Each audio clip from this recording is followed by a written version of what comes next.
یہ عزم ہوتا ہے, لگن ہوتی ہے, جس پر آپ عمل پیرا ہوتا ہے اور مستقل مزاجی سے کسی ایک کام کو لے کر آپ اس کی چوٹی پر پہنچتے ہیں, یہ کامیابی ہوتی ہے. اور کامیابی کی تعریف کوئی ایک تعریف نہیں ہے, اس کی مختلف تعریفیں ہیں. ہر شخص کے نزدیک کامیابی کی اپنی تعریف ہے. وہ بچہ جو یہ سمجھتا ہے جوان ہو کر کہ مجھے اب شارٹ کٹ ڈھونڈنا ہے, میرے پاس بڑی گاڑی آ جائے, بڑا گھر آ جائے اور سوسائٹی میں میرا سٹیٹس بن جائے, یہ تینوں چیزیں ہو جاتی ہیں, بڑا گھر بھی آ جاتا ہے. مگر یاد رکھیں کہ ہم محنت سے جو کمائیں گے نا, اس سے جو خوشی حاصل ہوگی وہ دوسرے ذریعے سے, جو ناجائز ذریعہ ہے, کسی جرم کے ذریعے سے, کسی بددیانتی کے خیانت کے ذریعے سے آپ نے کمایا, اس سے آپ کو حقیقی خوشی حاصل نہیں ہوگی, حقیقی مسرت نہیں ہوگی, آپ کا ضمیر مطمئن نہیں ہوگا.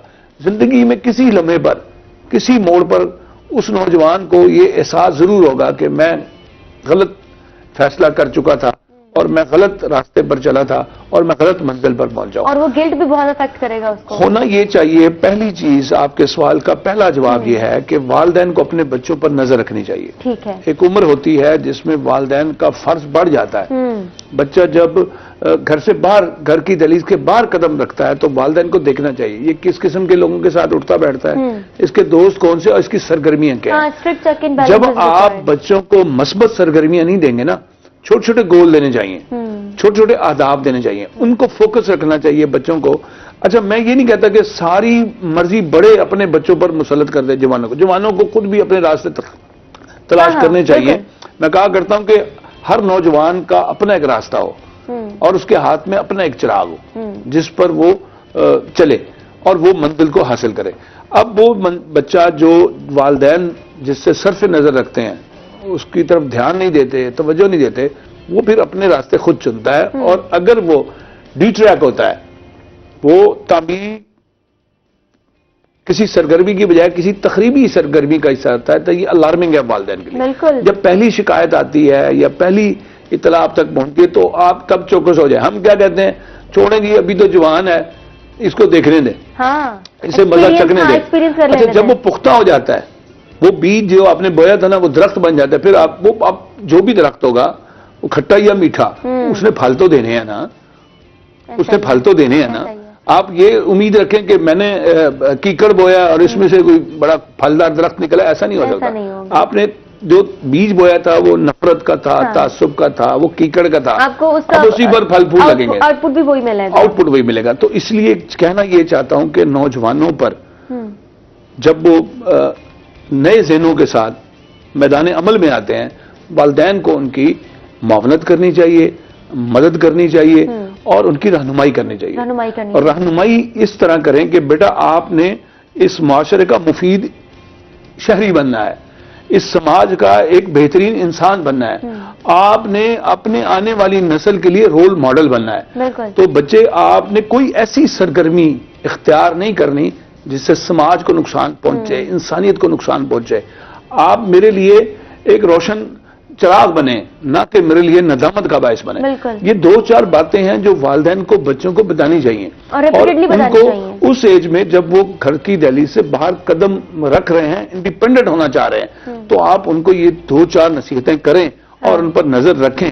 دیکھیے ایک پودے پر جب آپ بیج بونے کے بعد پودا بن جاتا ہے اور اس کو درخت بننے کا عمل ہوتا ہے, تو کسان اس کو اکیلا نہیں چھوڑ دیتا, اس کی وہ جھاڑ جھنکار کو صاف کرتا رہتا ہے, اس کو کھاد بھی دیتا ہے, پانی بھی دیتا ہے, اور پھر اس کا آؤٹ پٹ آتا ہے. تو اس لیے میں یہ کہوں گا کہ آج کے نوجوان کو سمت کی طرف لگائیں, اس کو منزل کا پتہ دیں.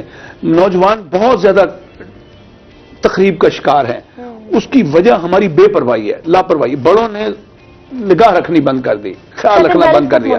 ہم نے یہ کہہ دیا کہ آج کا بچہ جی منہ پھٹ ہے, بدتمیز ہے, کسی کی نہیں سنتا, وہ نہ ماں باپ کی سنتا ہے نہ اساتذہ کی سنتا ہے, وہ بے لگام ہو گیا. اور یہ حقیقت ہے.